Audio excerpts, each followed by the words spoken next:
Hey guys, we're back with frequently missed questions explained from chapter 11. We're going to jump right into our first question. So, according to Baston's empathy altruism theory, which is the following, people is most likely to give money to a homeless person. So, the answer to this question was both Aaron and Bill. And the reason for this is because the theory that they're talking about here, the empathy altruism theory, is actually a two-part theory. And the first part says that empathy is the driving force that um, makes people act pro-socially. So empathy um, would drive somebody to give money to a homeless person. But if there is no empathy present, then the pro-social behavior is determined by the other social factors that are at play. So um, Erin is going to feel empathy for the homeless person, so she's likely to give money to the homeless person. And then Bill, who wants to impress his date by helping the homeless person, would also give money to a homeless person. So the best answer here is both Erin and Bill. And actually, this is kind of a complicated theory, so I liked this figure 11.1 to kind of explain um, in sort of flowchart diagram how this works. If there's somebody in need or help, and then they feel empathy for the person, they will help. So that's Aaron in our previous example. And then if they don't feel empathy, so that's Bill in our previous example, then they're going to help if only if it's in their self-interest. So if the rewards outweigh the costs. Okay, this next question is asking which of the following is true, and our top two answers here are that people with high scores on tests of altruism are not that much more likely to help another person than people with low scores. And this second answer here is people with high scores on tests of altruism are much more likely to help another person than people with low scores. So at first glance, you would think that this second answer here is correct because, I mean, if we have a measure of altruism, why would it be that it's not a very good measure of altruism, right? But unfortunately, people don't answer the way that we would predict that they would on measures of altruism. There's a couple of theories on why this is. My favorite of the theories out there is that people are responding to this questionnaire. It's like a paper and pencil questionnaire or an online questionnaire about how likely they are to help. And they're thinking about this sort of hypothetically. So the questions ask things like, if you were to see this person doing this, what would you do? Which actually doesn't map onto our real behavior very often.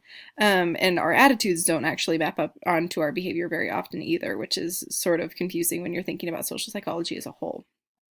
So remember here that the tests of altruism, the survey measures that they have right now are not very accurate. People that test high on them are not more likely to help other people.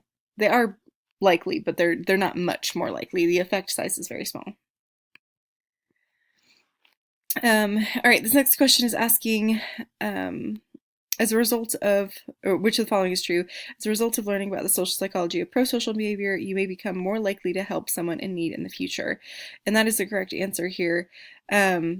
And I think that this really, when you're learning about social psychology, sometimes it becomes a little disheartening to think about the way that people are in general. In general, they don't help each other out very often. The social circumstances have to be just right.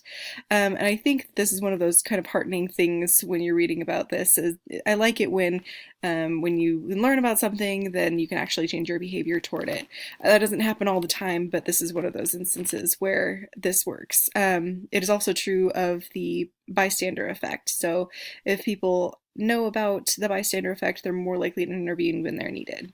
So just by a result of being in this class, you guys are more likely to help out someone in need in the future, and I think that's pretty cool. So if that's a great way to remember that one if you're having trouble with that. Okay, this next one is from Blackboard. Underlying the urban overload hypothesis is the idea that people become overwhelmed in areas in which, in areas which are densely populated is the correct answer. And the reason that we can sort of guess this from the question is the urban overload part of this. So urban overload meaning that the people are the most important part of this situation. So densely populated. The people are more important than things like media images, and the other two answers here are regarding having not many people around. And in an urban environment, we'd have a lot of people around. So the people are the most important part of the urban overload hypothesis. Um, I like this sort of existential crisis answer of there's nothing to think about that except themselves.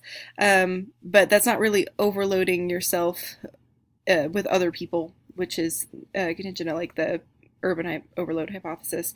And having few other people also doesn't match the urban overload hypothesis. Okay. Whereas blank is any act performed to benefit another, blank is such an act performed with no regard for one's safety or interests. And the answer to this one is prosocial behavior and then altruism. So prosocial behavior can be any behavior that benefits another person. So I think the easiest way to sort of distinguish between these two is that they can be the same act, but the motivation behind it is the part that differentiates it. So I can run into a burning building as a prosocial behavior, or I can run into a burning building as an act of altruism. So it's kind of hard to tell from just a description of what was happening whether it was performed as prosocial behavior or altruism. But if I ran into a burning building and it was an act to benefit another, so maybe I was trying to rescue something or somebody or something like that, that could be an act of prosocial behavior. But without asking me what my motivations were, it would be hard to distinguish between that prosocial behavior and altruism.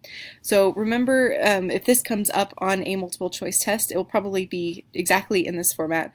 And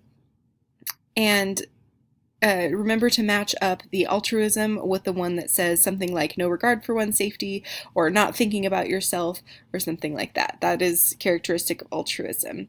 And whether altruism actually exists is one of those things that has sort of puzzled psychologists and theologists, I guess, for a long time.